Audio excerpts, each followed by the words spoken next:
We're talking about the Parkinson's patient. In the first video, I reviewed what a Parkinson's patient looks like when they're declining towards hospice admission and the actual Medicare requirements to admit the patient to hospice. Now let's look at a few specific tips that can really help you take care of the patient as they're declining. First, as always, we look at symptom management. For secretions, Parkinson's patients often have a lot of drooling, liquid secretions, and they can be really a problem in a lot of ways. First of all, when you're positioning them, turn their head to the side or on their side so the secretions will run out. You can use one of those gentle bulb syringes to oral secretion. It doesn't work real well, but you can try it. Make sure the patient has tissues or a small towel to be able to dab their mouth, because they're often, they're embarrassed by the amount of drooling they have if they're with a social, a friend has visited. And occasionally medication can be used, an anticholinergic can be used to dry up the secretions. Hyoscyamine, which is Levsin, atropine drops, a scopolamine patch, they can all be used for terminal secretions. We really like Levsin or hyoscyamine best. Remember, this is a medication that's often used for babies who have colic. So as you can imagine, it's really mild, very safe. And, since they have dysphagia, let's talk about safe swallowing. You're always going to offer small sips or spoonfuls for comfort and enjoyment only. Remember, we are not focused on nutrition. Calories just don't matter at this point. Enjoyment does, and safety. So get the tongue activated before you're putting the food in the mouth. Have them stick their tongue out at you. You can make it playful. Or sing la la la la, then put the food in the mouth. Tip the chin forward when swallowing so there's more space in the back of the throat. And then give pills in a spoonful of applesauce, yogurt, or ice cream. What's really important is to stop feeding when swallowing becomes unsafe. The focus then is on mouth care, comfort. Use those sponges on a stick to wash their mouth out.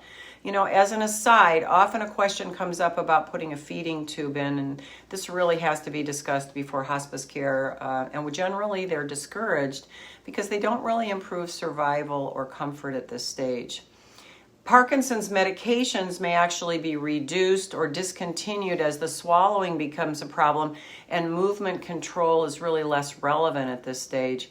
So prioritize comfort medications. Morphine for shortness of breath or pain, lorazepam for restlessness and rigidity. Remember, we don't use haloperidol for patients with Parkinson's. Use gentle range of motion to prevent that stiffness and keep them moving. And then support their body when you move them with pillows. You can use warm compresses, massage. That really helps to relax those rigid muscles. A good massage is always so receptive. These patients don't get touched very much. So give them massages, touch them, and then, of course, take care to make sure that they're changed often in position so they don't have any problems with bed sores. Toilet them, of course, all the care that we need. Watch all of our videos on brief changing, positioning, actual care. And, of course, maintain their warmth and dignity when you're giving care. Communication and emotional support is so important for these patients. They feel really distant and cut off. They can feel locked into a body that just doesn't allow for clear communication. They feel alone, lonely, depressed. They can even become nonverbal. The patient can still hear and understand often, but they can't speak. So be really quiet, gentle, and reassure the patient. Offer your quiet presence. Give them music, comforting routines, and honor that person's life and identity. And of course, the last thing, is not to forget about the family. Educate those families about the natural changes that are coming in breathing, swallowing. Reassure them that stopping food and fluids is really part of the body's natural process and does not cause suffering. Encourage that emotional and spiritual closure. Again, and remember, our motto always is care is treatment. So always consider care and symptom management for these patients. Watch all of our videos and get our booklet because it can really help at every stage.